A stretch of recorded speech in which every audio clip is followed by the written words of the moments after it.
여호와께로 돌아오라. 그리하면 너희 긍휼히 여기시니라.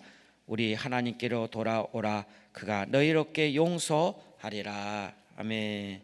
오늘 저는 본문 말씀을 이렇게 정했습니다. 누구든지 목마르거든 내게 오라는 제목으로 오늘 본문 중심으로 같이 함께 나눠보려고 합니다.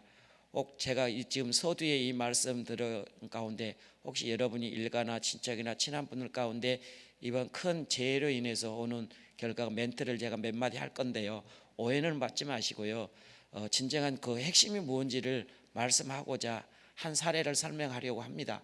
이번 지난주죠. 지난주에 서울 시내 한 서너 곳에서 물폭탄이 한 시간당 350mm가 폭포와 같이 하늘에서 떨어졌습니다. 그 계기로 인해서 우리나라 국가에서는 국가로 제정해서 재난지역이라 해서 많은 이들이 가서 봉사하고 그런 보도되는 것들을 뉴스로 보게 됩니다. 이제 그 와중에 이제 뉴스 앵커들이 밖에 가서 인터뷰를 하는데, 인터뷰 하나같이 답변하는 그 피해를 입은 주민들이 답을 이제 그 얘기하려고 합니다. 그 내용 말들을 하게 되면 우리가 과거나 지금이나 사실은 별다른 건 없습니다.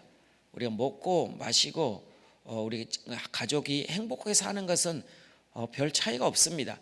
그런데 이번에 갑작스런 그런 재해가 그분에게만 온 게 아니고 다른 일에게도 다 왔다는 것이죠. 지금 군사 쪽 전라쪽 또 충청도 지방이 지금 피해를 이만저만이 아닙니다.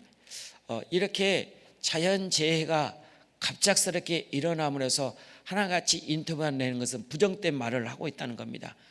3년 전에도 서초구의 우면산에서 아마 산사태가 나가지고 많은 이들이 피해를 입었습니다. 거기에 사는 주민이 또 한마디를 하는데, 3년 전에도 이렇게 피해를 봐서 이랬는데 이번에 또 그랬네요. 죽겠어요. 하나같이 또 지역 아랫지방에 사는 인터뷰를 하는 내용 들어보면은 그 내용을 들은 것도 공통점입니다. 못 살겠어요. 어찌 이런 일이. 근데 사실은 우리가 이런 자연재해라는 것은 언제 어떻게 알 수 없는 것이 우리 환경들 아니겠습니까? 그렇다 그러면 우리가 그런 환경 속에서 살고 있지 않습니까? 그런 살고 있으면 우리가 무엇이 중요한지를 참 알아야 할 것 같습니다. 세상 사람들은, 믿지 않는 사람 설령 그렇다 한들 우리 믿음 있는 사람들까지 같이 동조해서 였거나 같은 생각과 같은 말을 해서는 안 된다는 게 저희의 핵심입니다. 지금의 경제가 어렵다고 해서 많은 사람들이 하나같이 말을 하게 되면 행복이 사라졌다, 그렇게 이렇게 경제가 어려운 인으로 인해서 행복을 잃어버리고 가는 것이 왜 그럴까요? 경제가 어렵다는 이유 때문에 사람들마다 무정합니다. 정이 없어요. 옛날에 우리 어렸을 적에는 이웃사촌이라고 했습니다. 왜 이웃사촌 했을까요? 그만큼 친했다는 것이죠. 지금 이웃사촌이 없습니다. 그만큼 무정합니다. 또 경제가 어렵다는 이유로 다 사나워졌어요. 무서워요. 그냥 묻지만 막 폭행 이것도 아니고 하나같이 사나워요. 무섭습니다. 사람들마다. 경제가 어렵다는 이유로 하나같이 뭐랄까요, 조금 이게 급해졌다고 그럴까요? 제 표현이 좀 맞는지는 모르겠지만 뭔가 혼이 빠진 것처럼 그렇게 지금 시대에 살고 있습니다. 근데 실제적으로 우리가 먹고 마시고 입고 이거를 비교하면 지금처럼 잘 먹고 잘 입고 잘 사는 것은 없습니다.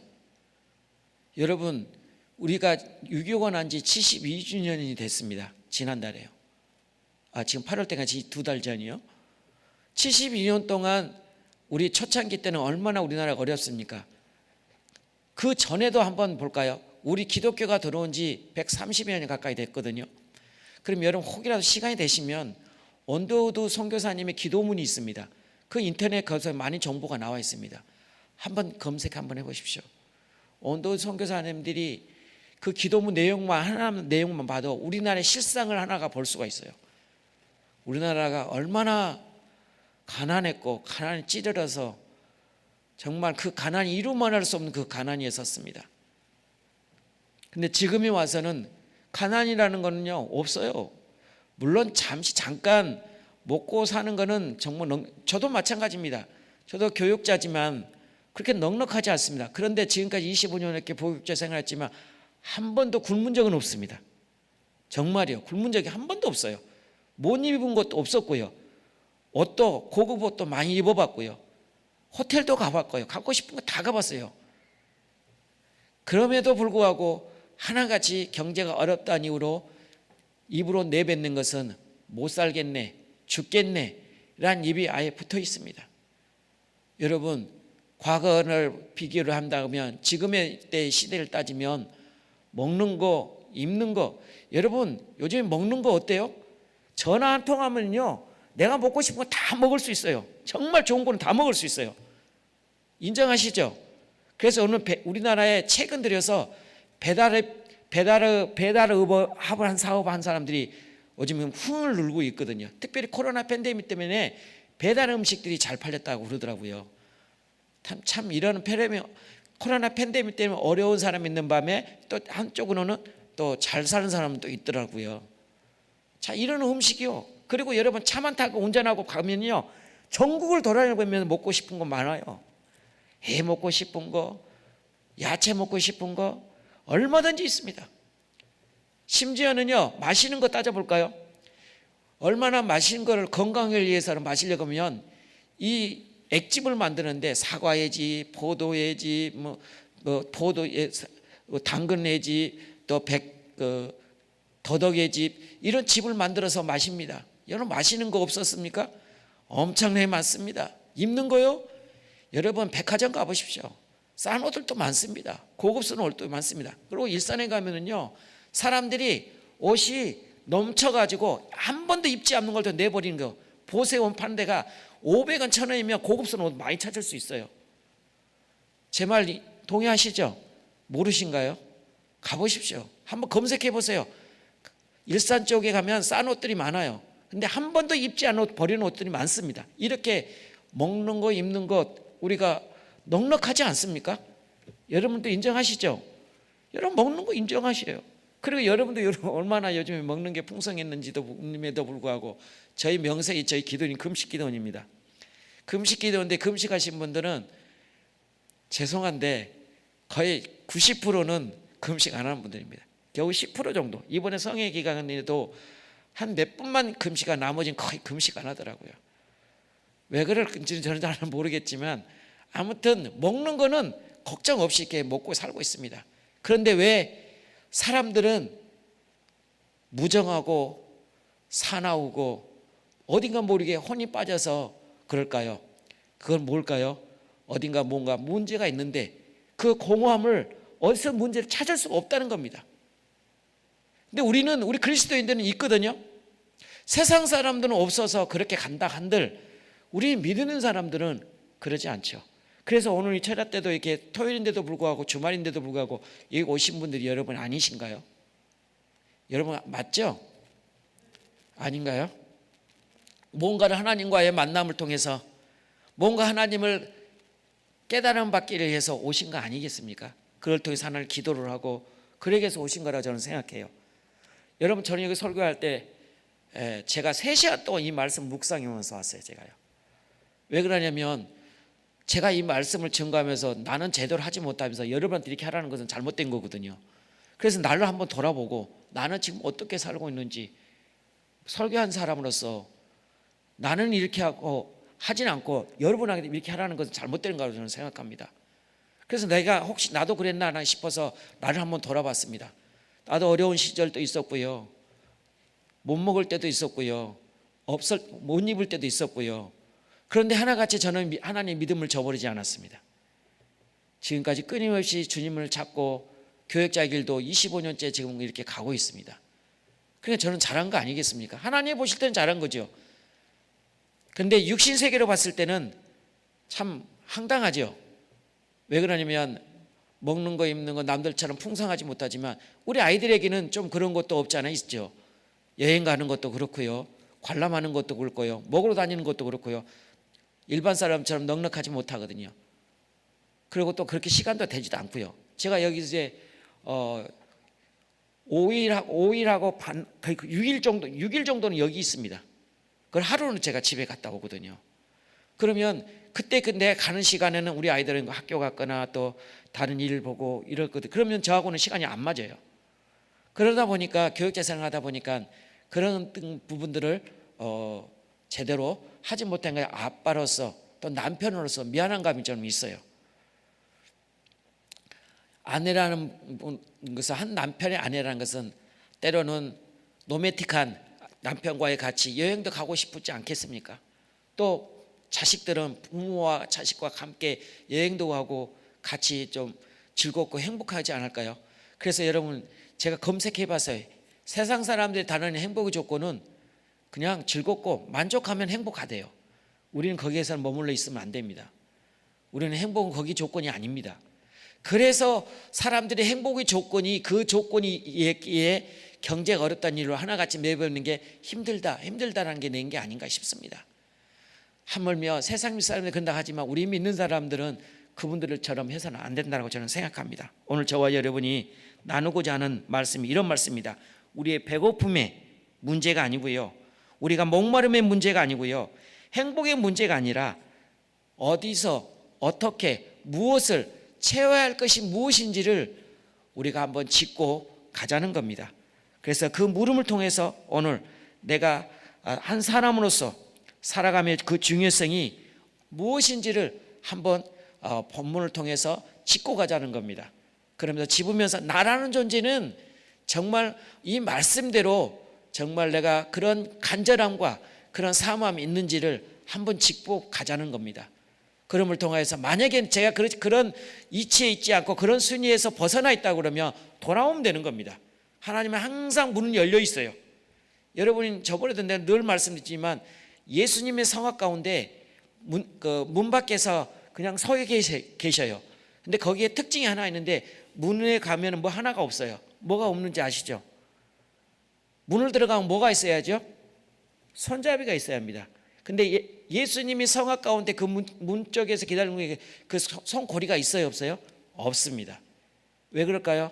내가 마음을 열어야만이, 우리가 열어야만이 주님이 들어갈 수 있기 때문에 그 안에서 열어줘야만이 주님이 들어올 수 있어요. 그런 것처럼 내가 주님을 모셔드리고 내가 주님을 사모해야만이 주님이 내 안에 들어올 수가 있는 거거든요.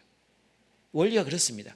그렇지 않으면은 내 마음이 내 생각이 딴 데가 있으면 우리는 그렇지 않습니다. 그래서 그 결과가 이제 내가 끝부분에 가서 그 말씀을 드리겠지만 어떤 행동에 따라서 어떤 마음에 따라서 그 결과를 가져오는 겁니다. 그래서 오늘 본문 속에서 우리가 찾아야 할 것을 뭐라고 생각하십니까?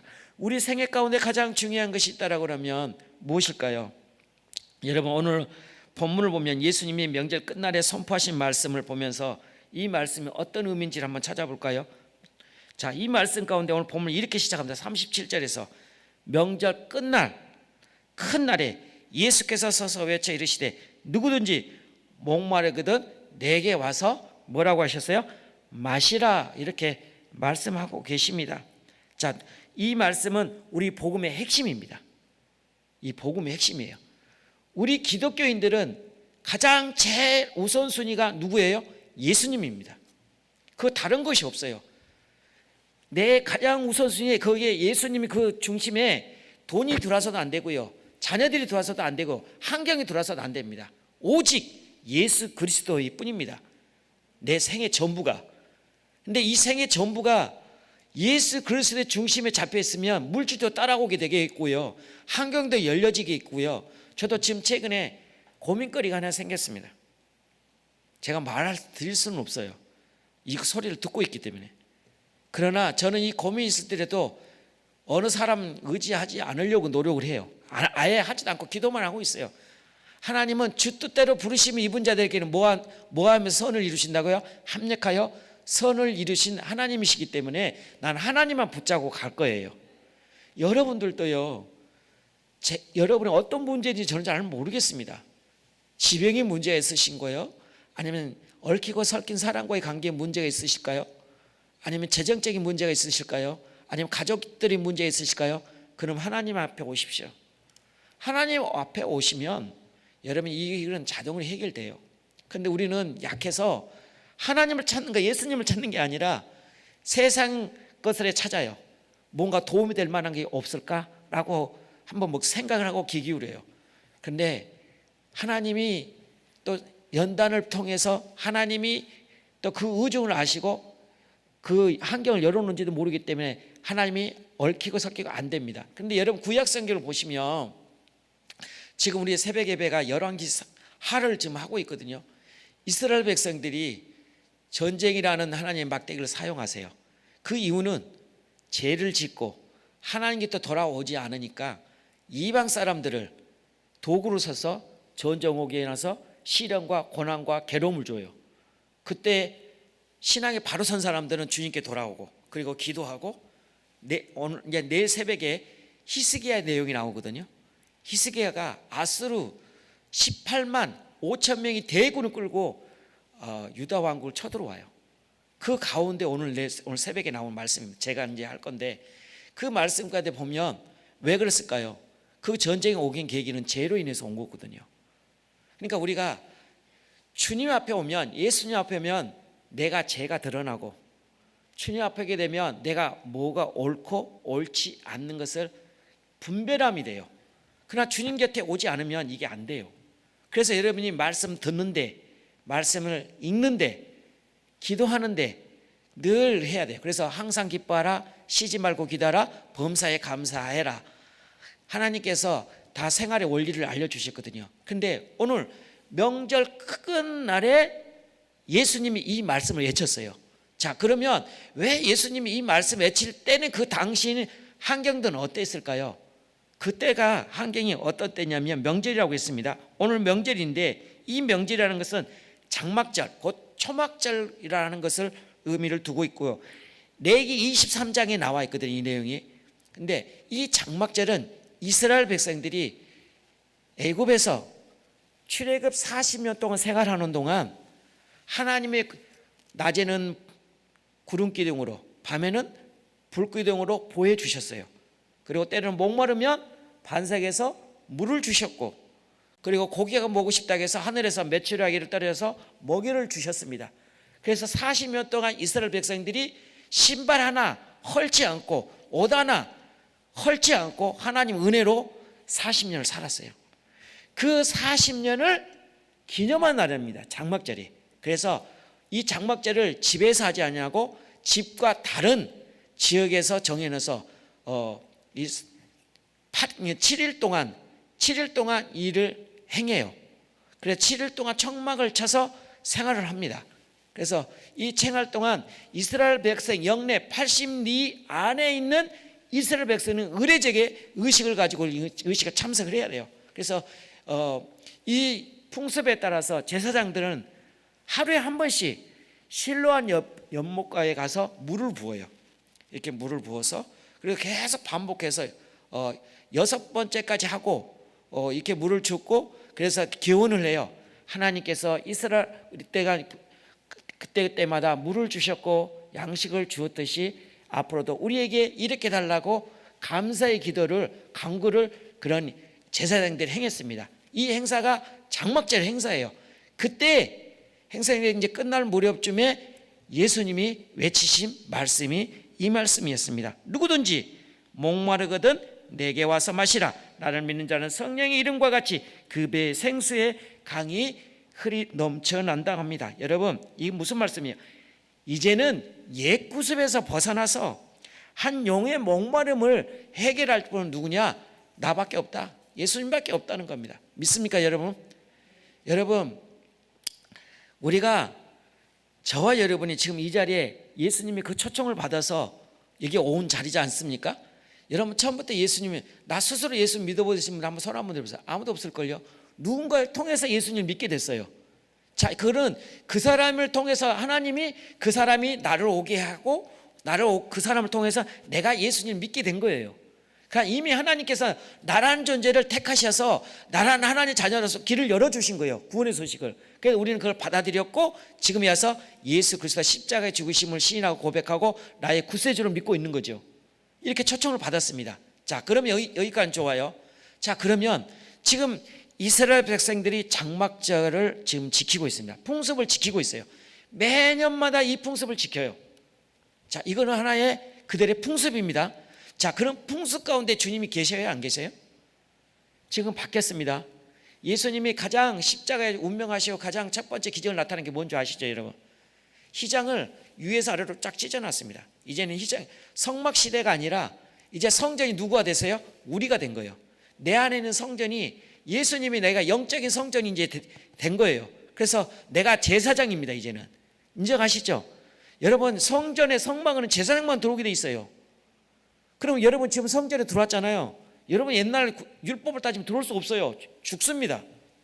옛날에 성막의 제사장은 제사장만 들어가는데 제사장도 요만큼 죄가 있으면 바로 죽습니다. 그래서 항상 제사장은 피를 가지고 제사를 가지고 피를 가지고 지성소에 들어가는데 지성소에는 오른발에 항상 방울을 달고 와요. 그러면 방울 소리라는 건 뭐냐면 사람 움직일 때 방울 소리 나는 겁니다. 그럼 밖에서 방울 소리 안 들으면 제사장이 죽었다는 소식이에요. 그러면 끈을 잡아다가 아무도 못 들어갑니다. 딱 대제사장만 들어가야 돼요. 그게 끄집어냅니다. 그런 율법에 있었지만 예수님이 이걸 완성시키셨어요. 이걸로는 더 이상 안 되는 것은 우리에게 이런 자유를 주신 거 인정하시죠? 얼마나 감사할까요? 자, 그래서 예수님은 지금 예루살렘에 그 풍습에 젖어 있는 이들에게 이제는 거기에 머무르지 말고 믿으라는 게 얼마나 매력적인 하나님 제안입니까? 누구든지라는 말씀에 이는 하나님의 무한적인 사랑을 초청하고 계신다는 걸. 그러니까 여러분, 내가 섬기는 교회 안에서 내가 얼마든지 남의 교회가 섬길 수 있어요. 왜요? 그건 하나님 전이니까. 누가 뭐라고 여기 오는 분들 중에 누가 왜 왔어요? 가세요. 그럴 사람 아무도 없습니다. 왜요? 하나님과 나와의 관계이기 때문에. 그래서 이 은혜가 자체가 얼마나 감사한지 몰라요. 내가 여러분 왜 그런 줄 아세요? 여러분 병 들었으면 이 자리에 올 수 있을까요? 못 옵니다. 내가 은혜 받을 수 있을까요? 못 받습니다. 여러분 건강하니까 이 자리에 온 게 아닙니까? 여러분 그렇다고 또 반대로 생각하시면 그럼 내가 은혜가 없어서 내가 병들었네, 그런 뜻은 아닙니다. 중요한 것은 병이라는 것은 내 자의에서 올 수도 있고 환경에서 올 수 있는 거고요. 어떻게 그 질병이 내가 마음대로 할 수 있는가? 그것도 아니거든요. 그래서 오늘 중요한 것은요, 주님께 오라는 거예요. 영혼의 갈증이 어디 있는 행사에서 움직여지는 게 아니라, 그러니까 여러분이 교회당에 예배당에 온다고 해서 무조건 은혜 받는 게 아닙니다. 인정하시죠? 교회만 여기 앉아있다고 해서 은혜 받은 게 아니에요. 이제 나중에 결론을 할 때 내가 그거 말씀을 드릴 거예요. 예배당에 온다고 해서 다 구원받는 게 아닙니다. 누구나 다 올 수 있어요, 여러분. 안 믿는 사람도 올 수도 있습니다, 여러분. 제가 요즘에 전 세계적으로 CCM 음악을 듣고 있는데 내가 그 은혜에 흠뻑 젖고 있어요. 찬양 하나 가지고 1시간 넘게 찬양을 하는 거예요, 여러분. 말이 돼요? 한 곡 가지고. 근데 그 수천 명이 모여서 광장에 축구 경기장에서 손을 들며 하나님께 찬양하는 그 모습이 얼마나 아름다운지 몰라요. 브라질에 가서 CCM 가수들이 가서 찬양을 집회를 하는데, 야, 그래 어느 또 집회 장소는 그 즉석에서 세례까지 주더라고요. 그때 주를 영접한 사람들은 바로 그 즉석에 물세를 주더라고요. 찬양 하나 가지고도 이렇게 전도가 되더라는 거예요. 제가 그 찬양을 흠뻑 젖어가지고 내 마음이 많이 안정됐어요. 제가 아까 저도 얘기했죠. 제가 좀 근심걱정거리 있다고. 그 찬양을 통해서 내가 확신을 얻고 찬양을 통해서 그게 우리나라에 번역도 됐어요. 우리나라에 번역돼서 몇몇 교회에서 지금 그 찬양을 만약 드리고 있어. 근데 여러분 처음 곡들이라 어려워요. 한 번도 들어보지 않았을 거예요. 큰 길을 역사하시는 주님. 우리나라의 제목이 그리거든요. 근데 하나님의 그 찬양 속에서 역사하신 그 하나님은 하나같이 임재예요. 하나님, 제가 여기서 예배합니다. 경배합니다. 하나님, 저를 만지셔서 나를 치료하소서. 경배합니다. 의지합니다. 나를 보소서. 우리의 경배를 보소서. 찬양의 가사의 그 내용이에요. 그게 1시간 동안 한다니까요. 야, 사람들이 막 그리고 영의 찬양을 하면서 손을 대고 얼마나 아름다운지 몰라요. 저도 이제 영성인 훈련도 받아봤거든요. 영성인 찬양한다고 해가지고 그게 임의대로 되는 게 아니더라고요. 성령의 역사가 임하게 되면 그 손의 움직임이 하는 자체가 이루 말할 수가 없어요.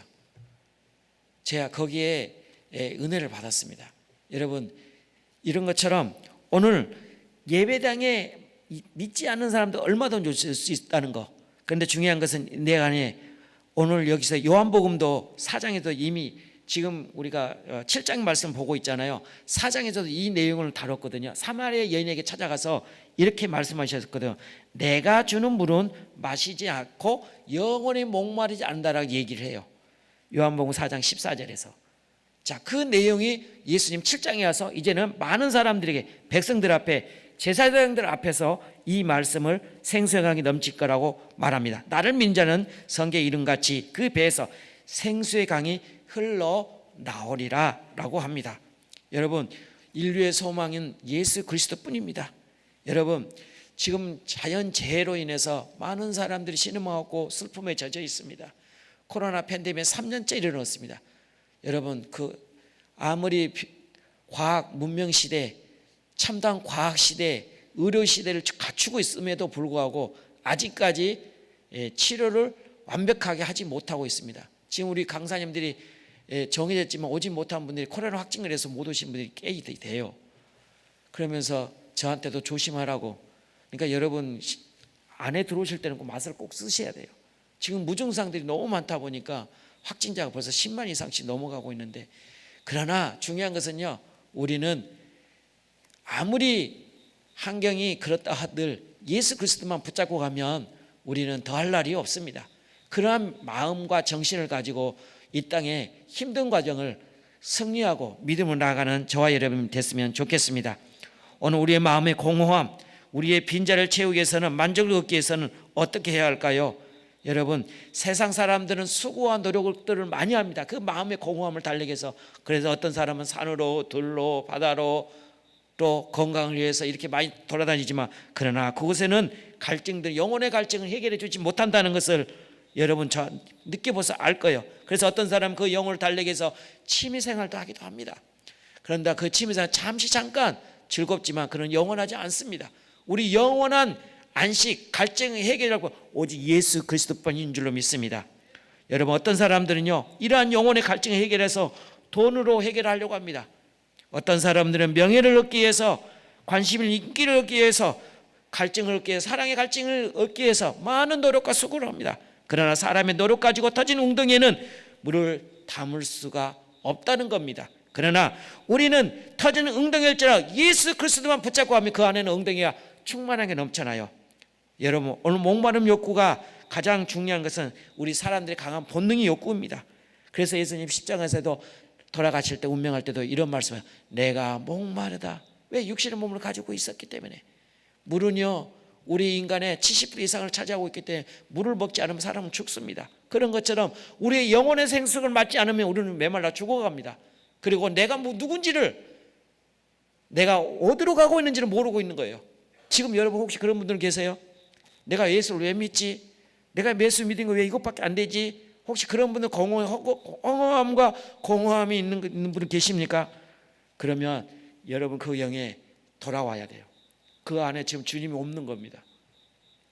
그래서 우리의 목마름의 욕구에 강한 욕구 있는 것처럼 우리는 예수님이 말씀하셨습니다. 로마서 14장 7절에 우리는 먹고 마시는 것이 아니라 하나님 나라에 먹고 마시는 것이라고 말씀하셨기 때문에, 그러면 이 얘기는 뭐예요? 우리는 영적인 존재를 추구한 사람들이에요. 육적인 존재를 추구한 사람들이 아니고요, 영적인 존재를 추구한. 그럼 우리는 뭐 먹고 살아야 돼요? 말씀을 먹고 살아야 합니다. 그리고 하나님 성령이 영적으로 공급해 주신 그 영적인 것을 먹고 살아야 돼요. 그래서 성령은 언제 임재해요? 말씀 듣고 기도할 때 성령이 임재하십니다. 그럴 때 우리 영혼함이 만족함을 늘 수가 있습니다. 오늘 저와 여러분이 그런 충만을 체험하고 돌아가는 여러분이 됐으면 좋겠습니다. 그러면 이 영혼의 갈끌맘을 얼마만큼 채워줄까요? 두 번째, 하나님은 제안합니다. 풍성하게 주신다고 합니다. 그 배에 생수의 강이 흘러 나리라 이렇게 합니다. 얼마만큼? 충만하게 넘치도록 풍성하게 주신다고 합니다. 여러분, 내 영혼의 갈급함과 간절함과 허무함들을 달래기를 원하십니까? 그럼 주님께 오십시오. 그러면 하나님께 우리가 넉넉하게 채워주실 것입니다. 그 채우면은 저는 제가 해드리는 게 아니에요. 하나님이 여러분을 통해서 이루시고자 하는 것이 있다는 거예요. 그걸 여러분을 찾으셔야 돼요. 뭘로? 말씀과 기도를 통해서. 그러면 말씀과 기도를 통해서 성령의 역사를 통하여 내 영혼의 갈급함을 인도해 주십니다. 그래서 여러분, 생수의 강이 오늘 표현을 하였지만 어떤 사람들은 이를 추구하기보다는 어떤 사람은 수도꼭지가 막힌 사람처럼 삶을 살고 있는 사람도 있습니다. 어떤 사람은 가물어 말라버린 웅덩이 같은 삶을 살아가는 사람이 있습니다. 세상의 육신적 욕구를 쫓고 있는 사람들이 얼마나 많죠. 세상의 욕구는 잠시 잠깐 즐거운 뿐이라는 것을 우리를 좀 아실 거라고 저는 생각해요. 그래서 여러분들도 이 자리에 기도원까지 오신 분들은 여기에서는 어느 정도 초월하신 분이라고 저는 생각해요. 여러분, 우리가 혹이라도 신앙생활 가운데 이러한 분들이 나를 지배하지 않도록 늘 말씀과 기도에 전념했었으면 좋겠습니다. 그러면 예수 그리스도의 영이, 주의 성령이 우리의 함께 역사하심으로 말미암아 넘치다는 것을 오늘 본문을 통해서 알 수 있습니다. 38절 본문 보시면 그 배의 생수에 흘러나오리라 하신 말씀입니다. 그리고 영적 목마름은 행복의 갈증을 해결하기 위해서는 주님 앞에 나감으로써 해결되는데, 그것이 어디에 나가면요? 주의 성령으로 오면은 된다. 39절 보십니다. 39절 이렇게 말씀하십니다. 이는 그를 믿는 자들이 받을 성령을 가리켜 말씀하실 것이니라. 아멘. 우리의 앞서 서두에 제가 말씀드렸습니다. 많은 사람들의 경제가 어렵다는 이유로 하나같이 무정하고 사납고 어느 거 허공에 떠 있는 것처럼, 그리고 매는 것이 하나같이 힘들고 힘들다라고 그러면서 하나같이 삶을 행복을 잃어버렸다라고 생각을 합니다. 우리는 그 행복은 거기에 있는 게 아닙니다. 우리는 예수 안에 있습니다. 근데 그 예수 안에 모시게 되면 주의 영이, 오늘 본문에는 예수님이 주의 성령이라고 말씀하시면서, 그러나 아직 때가 안 돼서 내 안에는 성령이 없지만, 그러나 예수님 십자가 죽으신 후에 성령님이 다시 주의 영으로 이 땅에 오십니다. 그래서 오늘 본문 분명히 그렇게 강조하고 있어요. 지금 성령이 역사 안 하지만 그런 내 다음 후에 이 주의 영이, 성령이 임재할 거라는 걸 예표해서 말씀해 주신 말씀입니다. 지금은 이 땅에 예수님이 주의 영으로 이 땅에 오셨습니다. 지금 이 자리에도 여러분이 예수 그리스도 구주로 영접하고 믿는 여러분들에게는 주의 성령이 여기 함께 하십니다. 그래서 이 말씀을 듣고 뭔가 느낌이 있고 깨달음이 있다면 성령이 역사하고 있는 겁니다. 그러나 아무 생각도 없다라고 하면 한번 나는 내가 진정으로 예수 그리스도를 모시고 있는지 한 번쯤은 내 자신을 한번 돌아봐야 하지 않겠습니까? 사람은 언제나 구하고 사모하는 것은 쉽지 않아야 합니다. 그러나 영혼의 갈증을 해결할 수 있는 것은, 그 갈증이 있는 것은 성령 충만입니다. 성령 충만 받기 위해서 오늘 이사야, 그래서 제가 두 번의 선구를 말씀드렸죠. 본문을 정했습니다. 이사야서 55장 1절 7절에 우리는 성령 충만하기 위해서 우리 영혼의 갈증을 해결하는 성령 충만을 받아야 하는데, 성령 충만을 받으면 55장 1절에 뭐라고 그래요? 너희 목마른 자들아 물로 나오라, 돈 없는 자도 오라, 너희 와서 사 먹되 돈 없이 값없이 와서 포도주를 쳐서 사라고 이렇게 말씀하고 계십니다. 오늘 하나님께서는 이사야를 통해서 상한 갈대를 꺾지 아니하시고 꺼져가는 등불을 끄지 아니하시는 하나님을, 우리들 저와 여러분을 초청하고 계신다는 것을, 세상에서 지치고 피곤하고 상처받고 답답하고 실에 차 있는 저와 여러분을 부르시고 계신다는 겁니다. 지금 나는 예수 그리스도를 정말 모시고 있는지요? 혹이라도 내가 지금 예수 그리스도를 모시고 있는 가운데 나는 지금 세상 것에 치우치고 있지는 않은지 한번 돌아봤으면 좋겠습니다. 지금도 주님은 상한 각대를 꺾지 않으시고 꺼져가는 등불을 끄지 아니하시고 지친 영혼에게, 피곤하게 상처받는 영혼들에게, 실에 찬 이들에게 지금도 기다리고 계신다는 것을 믿었으면 좋겠습니다. 그래서 마태복음 11장 28절에 수고하고 무거운 짐자들아 다 내게 오라, 내가 너를 쉬게 해주리라고 약속하십니다. 주님께 오면 영혼의 쉼을 얻을 수 있습니다. 그래서 여러분, 성령 충만하게 되면요, 아무리 가난해도요 감사가 나와요. 성령 충만하면요 질병이 있어도 기도로 나갑니다. 성령 충만하지 않은 사람들은 어떻게 하면 세상적으로 나오고 육신적으로 의사를 택하고 그래요. 여러분, 성령 충만한 사람은요 내가 어떤 환경에 처해도 흔들리지 않습니다. 자기의 주관이 확실히 갖고 있어요.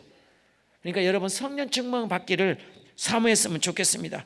그래서 여러분 오늘 약속하십니다. 이사야서 오늘 55장 3절에 너희는 귀를 기울이고 내게 나와 들으라. 그리하면 너의 영혼이 살리라. 우리 영혼을 살릴 길은 주님께 오셔야 돼요. 주님께 오지 않으면 살 수가 없어요. 여러분 지금 얼마나 혼탁한 세대에 살고 있습니까?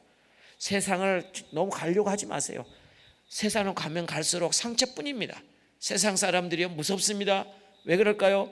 예수 믿지 않는 사람들이요 거기에 악한 공중권세자들을 잡은 사단 마귀가 지배를 하고 있기 때문에 그나마 우리는 성령이 인도하심 받기 때문에 그나마 우리는 조금이라도 양심이라는 게 있습니다. 세상 사람은 양심이 없습니다.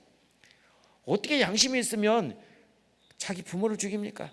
어떻게 양심이 있으면 자기 남편과 아내를 죽입니까? 자녀를 죽입니까? 양심이 하에 맞아서 그런 게 아닐까요? 그러나 우리 기독교인들은 그나마 조금이나 양심이 살아있기 때문에 조금이나 정직함이 있지 않겠습니까? 세상 사람은 냉정합니다. 여러분 정치세계 보세요. 어제 작년에는 그렇게 띄워줬다가 금년에 와가지고는 깔아 떨어뜨리는 이런 육신의 세계는 그래요. 어제는 이렇게 친해졌다가 어때는 그냥 사자처럼 묻어뜨는 그런 인간 세대에 살고 있습니다. 여러분 세상 속으로 가지 마십시오. 주님 품으로 오십시오. 주님은 절대 우리를 해코지하거나 우리를 괴롭게 하거나 우리를 힘들게 하거나 우리를 피곤하게 만들지 않습니다. 여러분 오늘 주님께 돌아오시기를 바랍니다. 오늘 하나님께 귀 기울이라고 합니다. 주님께 말씀 들으라고 합니다. 그럼 우리 영원히 살 거라고 합니다. 그럼 우리는 어떻게 해야 할까요? 어떻게 주님께 나가야 할까요? 어떻게 성령 충만을 받을까요? 첫째, 사모한 심령으로 나가야 합니다. 사모한 심령으로 나와야 합니다. 시편 42편 1절에 보니까 하나님이여 사슴이 시냇을 찾기에 갈급한 같이 내 영혼이 주를 찾기에 갈급하나이다. 유대적인 건기가 되면요 비가 한 방울도 나지 않습니다. 자, 그런 건기 때문에 사슴은 목이 말라 물이 있는 곳으로 찾아 헤맵니다. 그러나 찾아가면 정신없이 헤매는 것은 사생결당하고 찾아가면 언제 먹힐지 모르는 그런 상태, 언제 어디서는 맹수 날지 모르기 때문에 이렇게 찾아다니고 돌아다닙니다. 마치 다윗이 그런 사슴이 절박한 갈급한 자신의 갈급함을 비유하고 있습니다. 사슴이 시냇을 찾기에 갈급한 같이 내 영혼을 주를 찾기에 갈급합니다. 이런 갈급함을 심령을 가지고 찾으십시오. 의지하십시오. 바라보십시오. 기도도 마찬가지입니다. 마치 이 건기의 물기 사막에서 사슴이 물을 찾고자 찾는 것처럼 하나님의 그런 간절함을 가지고 찾으면 하나님 만나 주십니다. 너는 찾으라, 찾을 것이요 두드리라, 그럼 열릴 것이요 너는 내게 부르짖으라, 내가 응답하겠고 너희가 알지 못하면 새로운 비밀을 너에게 알게 해주시라고 말씀하십니다. 오늘 이 약속은 분명히 있습니다.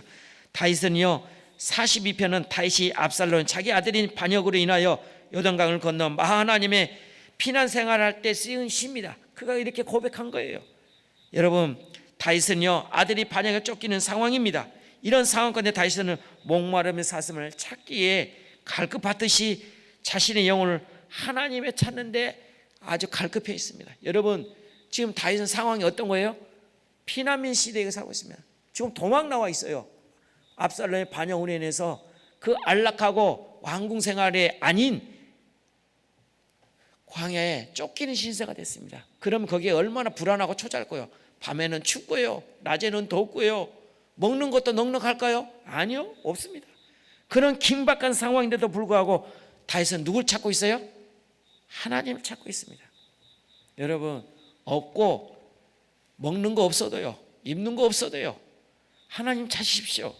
먹고 못 입어서 놀러 가지 못해서 거기에 너무 연연하지 마십시오.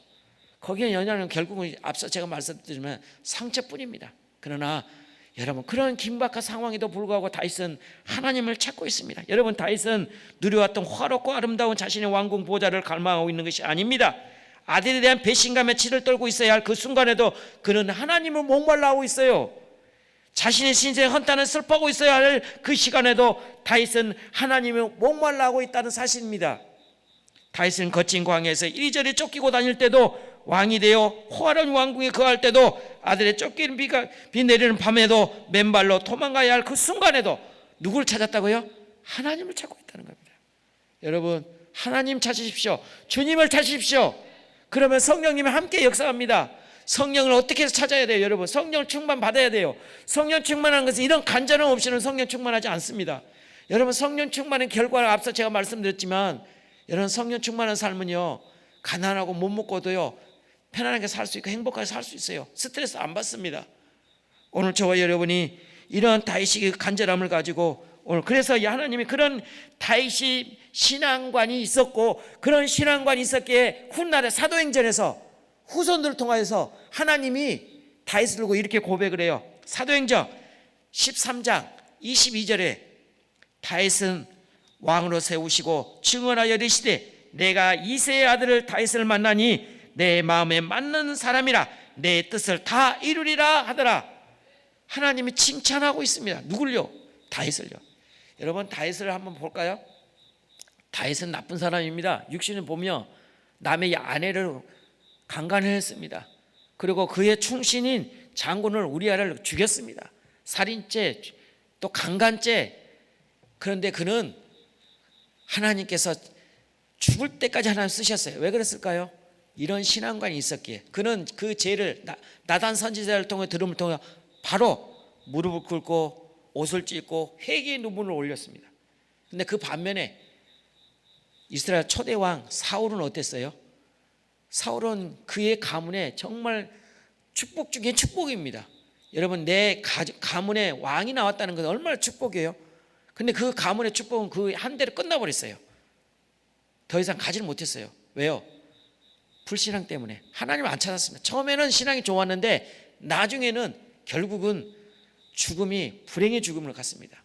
그의 후손들은 더 이상 신앙이 가지 못하고, 물론 몇 대가는 가요. 그러나 끝내는 반역에 그의 후손들은 온데가 없는데 다 사라져 버렸습니다. 여러분, 다윗은 그 뿌리에 누가 탄생했어요? 예수님이 탄생했거든요. 믿음이, 하나님은 누구를 원하셨어요? 다윗이 원했습니다. 왜? 다윗은 그냥 신앙이 있었기에. 여러분, 성령 충만 받기 위해서는 우리는 두 번째로 어떻게 해야 할까요? 회개의 심령을 가져야 합니다. 회개를 해야 돼요. 성령 충만을 먼저, 첫 번째 뭘 해야 된다고요? 사모. 두 번째는요, 회개가 있어야 됩니다. 왜요? 우리 하나님은 거룩하신 하나님이기 때문에. 죄를 가지고는 주님께 들어올 수는 없어요. 주님, 죄를 가지고는 하나님 우리를 열어주지 않습니다. 그러면 저와 여러분이 회개에 합당한 열매를 맺었을 때 하나님께서 청년 충만함을 줍니다. 이사야 55장 7절에 악인은 그 길을 불의한 자는 그 생각을 버리고 여호와께 돌아오라. 그리하면 그가 긍휼을 여기시니라. 우리 하나님께 나오라. 그가 너를 용서하리라. 여러분, 성령 충만을 받으려면은 회개를 해야 합니다. 회개가 우선순위예요. 여러분, 기도가 잘 안 되십니까? 회개부터 하십시오. 기도가 안 되면 회개가 우선순위예요. 회개만 하면은요, 기도는 쫙 열리게 돼 있어요. 기도가 저는 잘 못해요. 그게 아닙니다. 딱 회개 시작하면 기도문이 쫙 열려요. 제가 육성 기도를 한 5시간까지 한번 해본 적이 있어요. 근데 지금은 그게 잘 안 돼요. 그때 정말 내가 열정이 뜨거웠던 때인 것 같아요. 젊을 때였고, 그때 30대 초반이었고, 그때 이거는 시간이 좀 관계상 제가 할 수는 없지만, 하여튼 제가 여기서 사역하다가, 제가 전도생활 여기서 사역했거든요. 여기서 사역하다가 이제 밖에 나간 교회에서 전도사로 사역하다가 송군 영신에 되게 되면 항상 축복 기도할 때 있어요. 담임 목사님이. 그러면 부교육자들 가서 목사님들이 송도 나오는 동안 계속 기도를 해야 돼요. 왜 그러냐면 송도를 줄 서서 축복 기도를 받아야 하니까. 지금도 그렇게 하는지는 모르겠는데 예전엔 그랬어요. 아니, 부교육자들이 제가 기도를 맡았으면 일자로 들어갔으면 빨리 한 10분 20분 바꿔줘야 하잖아. 안 바꿔주는 거예요. 시간 재보면 5시간이더라고요. 새벽 4시까지 했다니까요. 근데 육성 기도하다가 또 통성 기도하다가 이렇게 갔거든요. 그러니까 하나님이 성령 충만하면 길을 열어줘요. 그러니까 여러분, 기도도요, 못하고는 그거는 핑계입니다. 성령 회개를 하게 되면 기도의 문이 열려지게 돼요. 눈물이 나고요. 또 그를 통해서 내가 잘못된 것을 떠오르게 되고요. 그럼 그것부터 시작하는 거예요. 그리고 또 떠오르게 되면 내 부모에게 잘못했던 거, 아내에게 잘못했던 거, 남편에게 잘못했던 거, 내 자식들에게 잘못했던 거, 내 정력에 목사님에게 잘못했던 거, 내 장로님에게 잘못했던 거, 이게 막 떠오르기 시작한 거예요. 막 그게 다 해결 나오는 거예요. 그냥 이게 여러분 회개가 터지면 이 모든 게 다 해결돼요. 성령 충만은 당연한 거고요. 그래서 오늘 두 번째, 우리가 성령 충만을 하면 뭘 해야 된다요? 회개를 해야 합니다. 왜요? 우리 하나님 거룩한 하나님, 오늘 본문을 보세요. 생각의 변화를 하라는 겁니다. 하나님께 몸만 나왔다고 다 되는 것이 아니라 생각으로 돌아오는 겁니다. 여러분이 이 성전에 와가지고 생각은 딴 데가 있어요. 여러분 그런 은혜 못 받습니다. 여러분 몸은 여기 와 있는데 지금 다른 데가 있어요. 그럼 차라리 거기 계시는 게 나아요. 여기 성전에 왔으면 오직 어디에 되면 초점을 맞춰야 돼요? 말씀과 그 말씀 듣는 데와 기도하고 오직 이곳에만 집중하고 있어야 돼요. 그래야 은혜가 돼요. 그렇지 않으면 은혜가 안 됩니다, 여러분. 그러니까 은혜 받는 방법, 제가 두 가지 방법을 알려드리고 있는 겁니다. 첫째는 뭐하라? 사모하라. 두 번째는 뭐하라? 회개하라. 그러면 하나님께서 길을 열어주십니다. 왜요? 우리 하나님 건강 거룩한 하나님이기 때문에 그렇습니다. 여러분 우리의 생각이 얼마나 중요한지 스마일 학자가 생각의 중성을 두고 이렇게 말했습니다. 참 의미가 있다고 생각하더라고. 생각을 심으면 행동을 거두고, 행동을 심으면 습관을 거두고, 습관을 심으면 성품을 거둔다. 성품을 심으면 운명이 좌우된다. 여러분 생각에 따라서 행동이 나오는 거고, 행동에 따르면 습관이 됩니다. 습관에 따르게 되면 뭐가 돼요? 결국은 성품으로 인성이 높아가 돼요. 자, 인성이 되게 되면 결국은 성공하게 되는 거죠. 사람을 할 때 박수를 갈채를 보게 됩니다. 이렇게 좌우하는 것처럼 인간의 형성은 하나님 형상으로 지음받은 저와 여러분입니다. 하나님 형상으로 지음받은 저와 여러분이 생각의 존재를 어떻게 만들어갈까요? 그래서 우리는 가치관이 너무도 중요해요. 여러분 신앙의 가치관은 우선순위 어디를 두고 있나요? 가치관은 신앙과는 어떤가요? 신앙의 가치관도 말씀 들을 때도요 이런 생각에 따라 달라져요. 그래서 여러분이 생각을 심으면 행동을 거두고, 행동을 심으면 습관을 거두고, 습관을 거두면 성품을 거두고, 성품을 심으면 운명을 거둔다라는 이 학자의 말도 일리가 있고 참 우리가 와닿아요. 저와 여러분도 그런 행동과 습관과 성품을 잘 거두어서 아름다운 결실을 맺는 저와 여러분 됐으면 좋겠습니다. 그래서 요한일서 1장 9절에 이렇게 말씀합니다. 만일 우리가 죄를 자백하면 저는 미쁘시고 의로우사 우리 죄를 사하시며 모든 불의에서 우리를 깨끗게 하실 것이라 라고 주님께서 말씀하십니다. 오늘 저와 여러분이 회개의 열매를 맺어서 하나님을 만나는 저와 여러분이 돌아가는 저와 여러분 됐으면 좋겠습니다. 마지막으로 성령 충만 받기 위해서 우리는 어떻게 나가야 할까요? 결단하는 사람이 돼야 돼요. 결단하고 나가야 돼요. 결단은 심령으로 나가야 합니다. 왜요? 선택을 잘해야 합니다. 오늘 본문 6절을 봅니다. 이사야 55장 6절에 너희 여호와를 만날 때를 찾으라. 가까이 계실 때 그를 부르라 라고 합니다. 여기 때라고 하는 말이 두 번 거듭해서 나옵니다. 여호와를 만날 때, 가까이 계실 때가 라는 겁니다. 그래서 여러분 때라는 것은 아무 때가 있는 거예요. 은혜 받을 때가 있습니다. 제가 앞서 중간에 말씀드렸죠. 몸이 아파 보세요. 병원에 신세를 져야 돼요. 그런 은혜 받고 싶어도 못 들어요. 그만큼 은혜 받을 때가 있어요. 건강할 때. 그래서 여러분 지혜자인 솔로몬은 전도서 3장 1절에 천하의 범세에 기한이 있고 모든 목적이 이를 때가 있고 이렇게 교훈하면 때를 있습니다. 이 때를 우리가 잘 포착해서 하게 되면 은혜가 될 때라고 해요. 그래서 어떤 사람은 심을 때가 있고 거둘 때가 있고 공부할 때가 있고 사업할 때가 있고 봉사할 때가 있고 운동할 때도 있고 일할 때가 있는 것처럼 우리는 그 때를 잘 포착해서 내가 오늘 이 시간에 은혜 받을 때라고 생각한다라고 하면 하나님께 초점을 맞추고 사모하고 회개하고 선택하고 결정하면 그 은혜와 저와 여러분이 경험할 수 있고 체험할 수 있다는 겁니다. 이 때를 세상 사람을 또 때를 하늘에 있다고 얘기했습니다. 우리나라 동양인 문인들도 옛날부터 모든 축복의 천신이 있다고 했습니다. 이 천신은 뭐예요? 때를 두고 하늘에 때가 있다고 했습니다. 이 천신을 포착해서 통해서 승리를 거둘 수 있고 사업도 할 수 있고 학업에 큰 업을 이룰 수도 있고요. 국가의 부강도 이룰 수 있다고 합니다. 그래서 천신이 허락하면은 이 사람이 축복 받을 수 있다라고 우리 동양인 문인들도 얘기합니다. 이뿐만 아니라 서양 철학자들도 이렇게 얘기합니다. 옛날부터 기회를 놓치지 말라라고 교훈했습니다. 주님의 품에 나오는 믿음 결단할 때는 이렇게 하나님 앞에 결과에 따라서 달라진 것처럼 우리는 결단하는 것이 너무도 중요하죠. 여러분 목마른 자가 있습니까? 하나님께 기회가 있습니다. 기회가 있습니까? 그럼 그 목마름이 채워질 줄로 믿습니다. 여러분 오늘 저와 여러분이 성령 충만한 것은 아무 때나 있는 게 아닙니다. 여러분 그 때가 있는 겁니다. 그 때를 오늘 지금이라고 저는 생각합니다. 오늘 저와 여러분이 한 사람에게 해결을 할 수 있는 은혜를 주실 때라고 저는 생각합니다. 또 하나님이 저와 여러분이 만족의 축복을 주실 때라고 저는 믿습니다.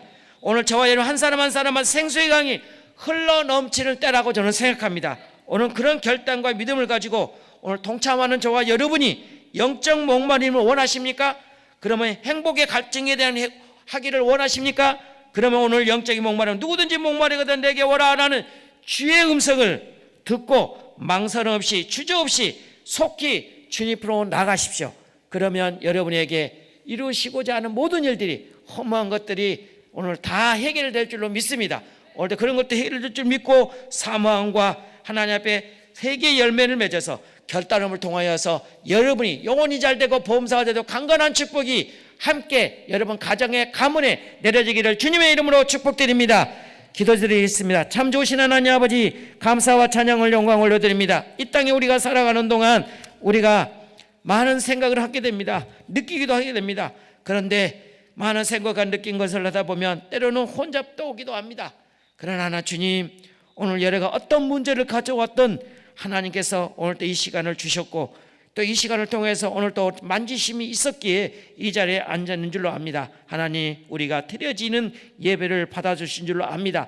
우리가 또한 말씀을 들었습니다. 들은 이 말씀을 잘 되새겨서 이 땅에 살아간 동안 억압에서 환경에서 좌절하지 아니하고 주님 품에 붙잡고 나가도록, 그래서 오직 주님만이 나의 구원자이시며 나의 생명자이시며 주님께 돌아오는, 주님께 찾아오는, 하나님께 의지하는, 사모하는 회개의 열매를 맺음을 통하여서 또 그런 신앙의 결단을 통하여서 우리가 축복이 영원히 잘되고 범사가 잘되고 하늘의 신령한 복이 내려질 거라는 것을 저는 기대하고 소망해 봅니다. 기도해 봅니다. 하나님, 우리의 기도를 귀 기울여 주시옵소서. 이제 우리가 결단하고 고백 기도하려고 합니다. 한 분 한 분마다 부르짖는 그 기도에 귀 기울여 주시며 그 기도를 통하여 우리의 속해 모든 이 세상에 나가는데 승리한 삶을 살아가도록 축복하여 주시옵소서. 어떤 문제를 가져오는지 저는 알 수 없으나 모든 질병 가운데 알지 못하는 생에 희한한 질병도 가져오는 질병일지라도 하나님께서 그것에 치료해서 안수해 주셔서 치료하여 주시옵소서. 의지합니다. 바라봅니다. 함께 역사하여 주시옵소서. 얽히고 설킨 문제들, 내 직장의 문제들, 내 갖고 있는 모든 사업장의 문제들, 내 자녀들의 문제들, 결혼의 문제들, 나의 출산의 문제들, 내 자신의 신앙의 문제들, 어떤 문제가 걸릴지라도 하나님께 해결될 줄로 믿사옵고 우리를 구원하신 예수님의 이름으로 감사하며 기도드리옵나이다. 아멘. 말씀을 생각하면서 여러분 기도의 제목을 놓고 기도하다 자력게 돌아가서 주여 삼창합니다. 주여.